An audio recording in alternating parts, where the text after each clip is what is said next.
A 10-term incumbent Democratic member of Congress from Massachusetts has lost his seat tonight in an upset win in a Democratic primary. We turn to the great Steve Kornacki for more. Steve, what has happened here? This is, at 10 terms, it's stunning. Michael Capuano losing to Ayanna Pressley. A couple things to draw your attention to. Number one, Michael Capuano, you say 10 terms. Think of it this way. In 1998, when he was elected, he won a 10-way Democratic primary with 22% of the vote. Never faced a serious challenge after that. And then this year, lo and behold, city councilor from Boston, Ayanna Pressley, runs against him. There were not huge ideological differences in this race. This was about the idea. She did certainly position herself as being more aggressively anti-Trump than Capuano, but a lot of this, too, had to do with the changing demographic character, the changing political character of this district.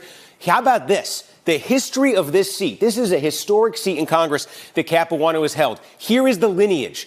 James Michael Curley, John F. Kennedy, Tip O'Neill, Joe Kennedy II, Michael Capuano, and now this will be the first African-American woman ever to represent Massachusetts in Congress, Ayanna Pressley. This is an overwhelmingly Democratic district. By winning this primary, she is as good as elected in November. From Tip O'Neill and James Michael Curley, the Democratic Party now embracing Ayanna Pressley as its new face in this district. And, Steve, in terms of Ayanna Pressley's victory tonight, we know that she was endorsed by Maura Healey, who's the state AG, who's seen as a real rising star in Democratic politics and a big deal in Massachusetts Democratic politics, which, of course, has a Republican governor, right? Massachusetts is a blue state with a very popular Republican governor, Charlie Baker. You say this is a sure thing. Does this reflect any other trends in terms of Massachusetts Democrats and endorsements and who she's associated with? Yeah, well, it's interesting because most of sort of the establishment in Massachusetts, the Democrats, they did rally around Capuano in this race. Maura Healey, the AG, and going with Pressley, she was more going on her own in that. There were some other incumbents who were challenged in Massachusetts tonight.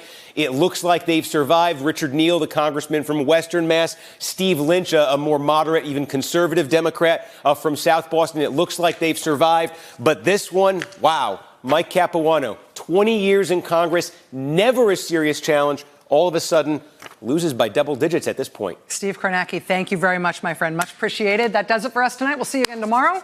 Now it's time for the last word with Lawrence O'Donnell. Good evening, Lawrence. Good evening, Rachel. And you and Steve talking about my old neighborhoods tonight in that congressional race. Fine with me. You could keep going. You know, I ran into Ayanna Pressley in Massachusetts a few weeks ago, and she told me unofficially off the record that they had polling inside their campaign that was more positive than the public polling, which showed her significantly behind. And, you know, candidates always tell you that.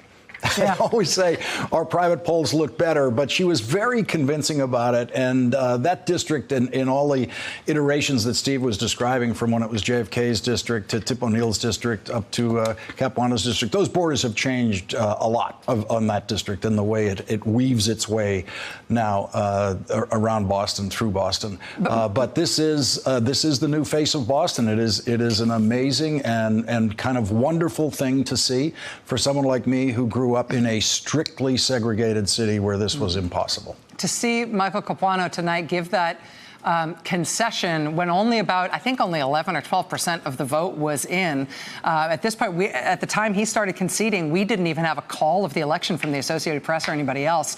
But clearly, when she told you that her polling was better than you might expect from the public information, he must have been looking at some of that same stuff, because they knew right out of the gate that they were toast. And it looks like she's going to win by a lot. Yeah, and they were looking at neighborhoods that he was supposed to do much better in, and they saw him getting crushed in neighborhoods that he was supposed to win. And so it was a pretty obvious way to read it at that point. But, Rachel, trying to squeeze this in a news day that includes everything that it has included, including your great interview with John Kerry. This has been quite an hour that you've just been through, and now I'm going to try to squeeze an awful lot of stuff into the next hour. All right, I'll duck out. Okay. Bye, Lawrence. Thank you, Rachel.